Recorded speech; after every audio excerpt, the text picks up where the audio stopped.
ഡൽഹി ഡൽഹിയിൽ 15-കാരിയെ ആൺസുഹൃത്ത് വെടിവെച്ചു കൊന്നു. പ്രതി ആര്യനായി പോലീസ് തെരച്ചിൽ ഊർജിതമാക്കി. വടക്കൻ ഡൽഹിയിൽ ജഹാംഗീർപൂരിൽ സുംബിൾ എന്ന പെൺകുട്ടിയാണ് കൊല്ലപ്പെട്ടത്. വിവരങ്ങളുമായി വിജിത ചേർന്നു. വിജിത, എന്താണ് സംഭവം?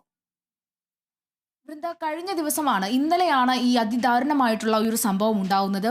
ഡൽഹിയിലെ ജഹാംഗീർപുരി എന്ന് പറയുന്ന സ്ഥലത്താണ് ഇത്തരത്തിൽ ഒരു ആക്രമണം ഉണ്ടായിരിക്കുന്നത്. സുംബിൾ എന്ന് പറയുന്ന 15 വയസ്സുകാരിയാണ് ആര്യൻ എന്ന് പറയുന്ന 20 വയസ്സുകാരൻ വെടിയുതിർത്ത് കൊല്ലുന്ന ഒരു സാഹചര്യം ഉണ്ടായത്. എന്തായാലും ഇപ്പോൾ സംഭവത്തിൽ പോലീസ് കേസ് എടുത്തിട്ടുണ്ട്.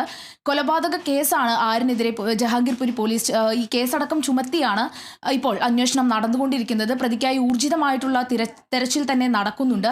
എന്തായാലും കഴിഞ്ഞ ദിവസം ഇന്നലെ ഏകദേശം വൈകുന്നേരത്തോടു കൂടി ഈ പെൺകുട്ടി കടയിലേക്ക് സാധനങ്ങൾ വാങ്ങാനോ മറ്റോ ആയി പോകുന്ന സമയത്താണ് സുഹൃത്തുമായാണ് ഈ പെൺകുട്ടി കടയിലേക്ക് പോയത്. ആ സമയത്ത് തന്നെ ആര്യൻ എന്ന് പറയുന്ന യുവാവും സുഹൃത്തും അവിടെ എത്തുകയും ഈ പെൺകുട്ടിക്ക് നേരെ നിറയൊഴിക്കുകയും ചെയ്യുകയായിരുന്നു. 4 തവണയോളം നിറയൊഴിച്ചു എന്നാണ് പോലീസ് പറയുന്നത് അനുസരിച്ച് നമുക്ക് അറിയാൻ കഴിയുന്നത്.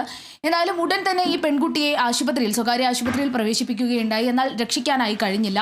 4 തവണയൊക്കെ വെടിയുതിർത്ത ഒരു സാഹചര്യത്തിൽ വലിയ രീതിയിലുള്ള ഒരു പ്രതിഷേധവും ഇതിനെ തുടർന്ന് ഉണ്ടാവുന്നുണ്ട്. കാരണം വളരെ തിരക്കുള്ള ഒരു മാർക്കറ്റിലാണ് ഇത്തരത്തിലൊരു ആക്രമണം ഉണ്ടായിരിക്കുന്നത്.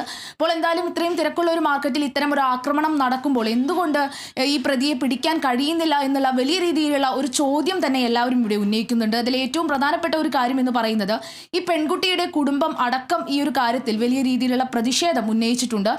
ഈ പ്രതിയെ ഇത്ര സമയമായിട്ടും പിടിക്കാൻ കഴിയുന്നില്ല എന്നുള്ള ഒരു കാര്യത്തിൽ വലിയ രീതിയിൽ തന്നെ പ്രതിഷേധം ഉയരുന്നുണ്ട് എന്നുള്ളത് മറ്റൊരു കാര്യമാണ്. എന്തായാലും പ്രതിക്കായി ഇപ്പോൾ തിരച്ചിൽ ഊർജിതമായി നടക്കുന്നു. അതോടൊപ്പം തന്നെ ഈ CCTV അടക്കം കേന്ദ്രീകരിച്ചുകൊണ്ട് വലിയ രീതിയിലുള്ള അന്വേഷണം നടക്കുന്നുണ്ട്. കാരണം ഈ ഒരു പ്രദേശത്ത് ഒരുപാടധികം കടകൾ നിൽക്കുന്നുണ്ട്. അപ്പോൾ ഈ കടകളിലെല്ലാം ഉള്ള CCTV ദൃശ്യങ്ങളെല്ലാം പരിശോധിച്ചുകൊണ്ടാണ് അന്വേഷണം പുരോഗമിക്കുന്നത്. വൃന്ദ.